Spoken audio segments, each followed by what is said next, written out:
نحمده ونصلي على رسوله الكريم أما بعد أعوذ بالله من الشيطان الرجيم بسم الله الرحمن الرحيم ألف لام را كتاب أنزلناه إليك لتخرج الناس من الظلمات إلى النور صدق الله العظيم.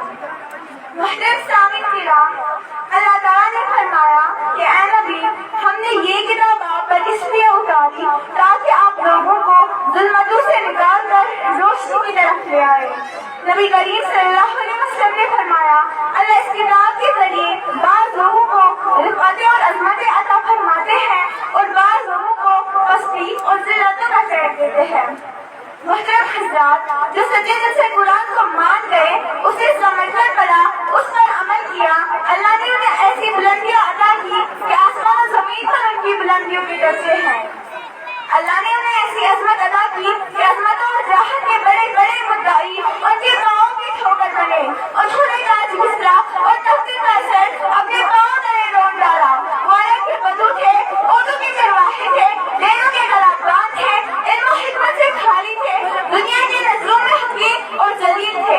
مگر جب انہوں نے قرآن کو اپنے سینے سے لگایا تو زمانے کے امام بن گئے، قوموں کے پیشوا بن گئے، قسمت کے غنی بن گئے، اخلاق کے غنی بن گئے. دنیا حیران تھی کہ نہ جانے کیسے کیا بن گئے.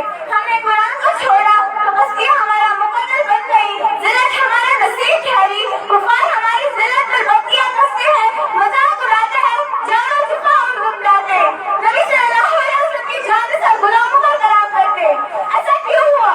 ہم چیڑوں سے پستی میں کیوں گرے؟ ہم نقل سے محروم کیوں ہوئے؟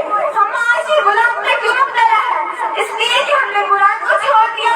ہم نے اس خوبصورت کلام کو بند کر کے الماری کو سجا دیا. ہم نے اسے اردو کا کلام بنا دیا اور جن کی زبانیں قرآن کی تلاوت سے تر و تازہ رہتی تھی، آنکھیں قرآن کی زیارت سے ٹھنڈی ہوتی تھی، کان قرآن کی تلاوت سے محظوظ ہوتے تھے. قرآن کا اوڑھنا بچھونا تھا، قرآن کی شان تھا، قرآن کا وقار تھا. مگر آج ہمارے حالات کیا ہیں؟ ہمارے جوانوں کا کردار کیا ہے؟ ان کی زبانوں کا پردانوں کے بول ہے، ان کی آنکھوں کو اوریانیت سے جھلک ملتی ہے، ان کے کان مشرقی اور مغربی موسیقیوں میں حلاوت محسوس کرتے ہیں.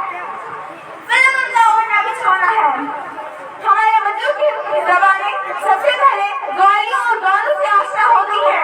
ہمارے بچوں کی مائیں اپنے بچوں کو پڑھنے اور دعائیں سکھانے کے بجائے انہیں ڈسکو ڈانس کرانے کا فخر محسوس کرتی ہے. لیکن جن ہستیوں کی طرف ہماری نسبت ہے وہ دنیا کی عیش پرستی اور لہو لعب سے بالکل متاثر نہیں ہوئے تھے، لیکن کلام اللہ سے خوب متاثر ہوئے تھے. وہ معزز سے زمانے میں مسلمان ہو گئے اور ہم کھو گئے تعلیم قرآن ہو گئے. کیا ہم اپنی کھوئی ہوئی عزت اور وقار بحال کر سکتے ہیں؟ قرآن کے اندر ایسی تاثیر ہے کہ حافظ قرآن کو قائل قلوب بنا دیتا ہے، اسے جہنم کی آگ اثر نہیں کر سکتی.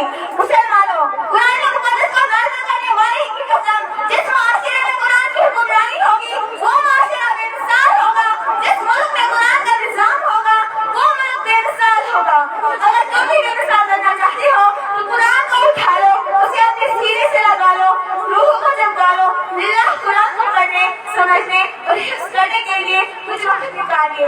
آپ اپنے بچوں کو اسکول کی تعلیم کے ساتھ ساتھ دین کی بنیادی تعلیم سے روشناس کرانے کے لیے کم از کم 1-1.5 گھنٹہ فارغ کر کے مکتب بھیجیں تاکہ آپ کا بچہ آگے چل کر دیندار بن کر اپنی زندگی گزارے اور آپ کے لیے ذخیرہ آخرت بنے. اللہ عمل کی توفیق عطا فرمائے. آخر دعوانا الحمدللہ رب العالمین.